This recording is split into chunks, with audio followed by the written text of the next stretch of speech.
Hi everybody and welcome back to our channel, which is all about nutrition and gut health information. And today we're talking about what nutrients are needed to support the liver's detoxification system. And I know some of you are going to be thinking, but wait, Ashley, I heard that our body detoxes itself, that I don't need to do anything. I don't need to do crazy juice cleanses or yada, yada, yada. And that's part true, but I also want to add that, yeah, our body has natural detoxification systems, but there are certain nutrients needed to make sure they're working properly.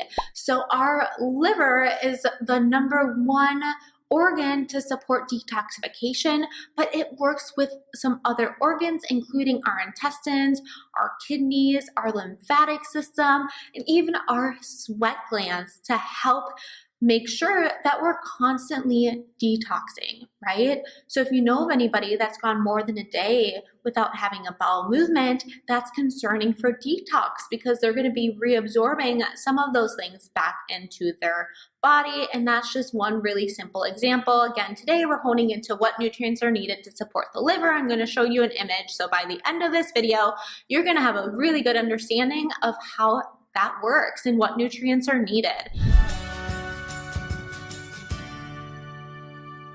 So it's estimated that the human adult has 700 toxins in their body and a newborn has about 200.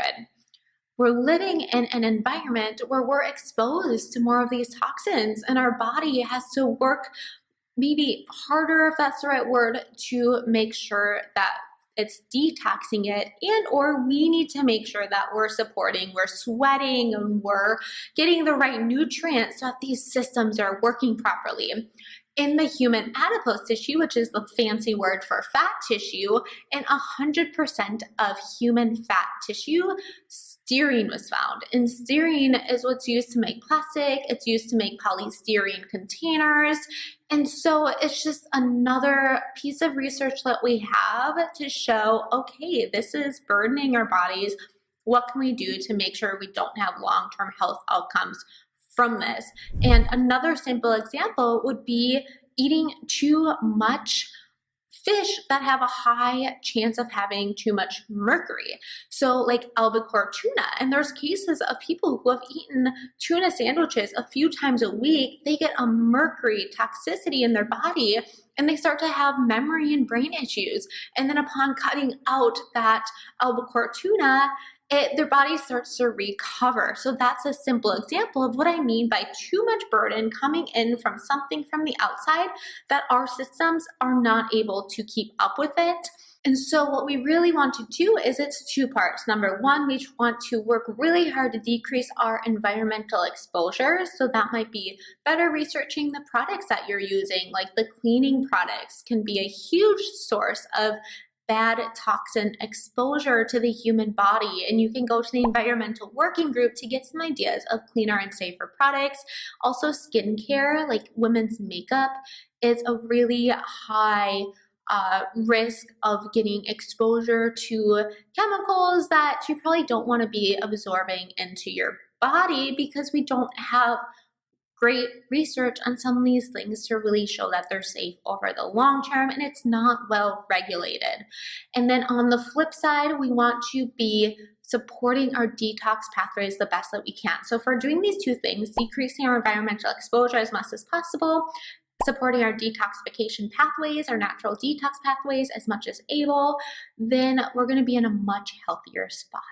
So as you can see here, we have our phase 1 intermediate metabolites and phase 2. So what you're looking at in the liver is we have these fat-soluble toxins that the body then is going to convert into these intermediate metabolites, which can be actually more harmful than it was at phase 1 in the first place. They can actually damage DNA and protein, so we want to be moving these toxins through these intermediate metabolites quicker into phase 2, where they become water-soluble, and then they can be excreted through the urine and through stool. So as you can see in phase 1, you're going to need a variety of B vitamins, which if you're eating a real whole food eating plan, like a lot of foods that you would find at the farmer's market, you're going to be getting a variety of these B vitamins. Something that's interesting to note here is if you've ever taken a B complex or a multivitamin and you felt really sick, I've heard of this, a couple cases of this happening in the medical field during my time as a dietitian. It could be that somebody's ramping up phase 1 detox in the liver, but they don't have the support for phase 2. So it's possible that these toxins can be getting converted to intermediate metabolites, but then they don't have the nutrients needed to support phase 2, and so then they just feel worse because, again, it's going from fat-soluble toxins to the intermediate metabolites that can be more damaging to the body, like damaging the DNA and the proteins before it gets turned and converted to being water soluble so it can leave via the urine and feces. So that phase 2, ramping that up first, is going to be the second most important thing, honestly, to do, because number 1 is going to be making sure somebody is producing enough urine and having 1 to 3 bowel movements a day and sweating regularly, so that when we're converting these to getting them to be water soluble, all the other pathways are working well. The person's making enough bile to support, as you can see on this side of the picture. So let's go back and focus in on phase 2. So what you can see here is a lot of amino acids, which come from protein. So protein gets broken down to amino acids. That's going to support phase 2 detox, which then, again, toxins water soluble, leaves via urine and stool. So certainly animal products are a great source of protein. There are vegetarian and vegan protein options as well. It's not only what you eat, but what you absorb. So it might be, if you're having a lot of gut issues, maybe you're not absorbing protein properly, and that could be contributing to the issues here. And not only protein, but you're going to want to get some nutrients with sulfur. So onions and garlic and eggs are really great sources of sulfur. Eggs are actually one of the most nutrient-dense foods that you can eat. I always look for certified humane and then pasture raised. They're going to be slightly higher in healthy omega-3 fats.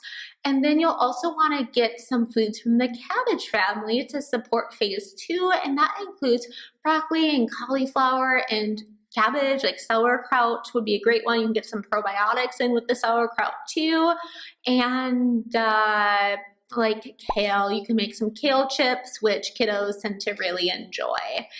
And then lastly, water, water, water. Drink plenty of water throughout the day. Don't drink too much. It could water down your sodium in the blood. You might get faint and dizzy.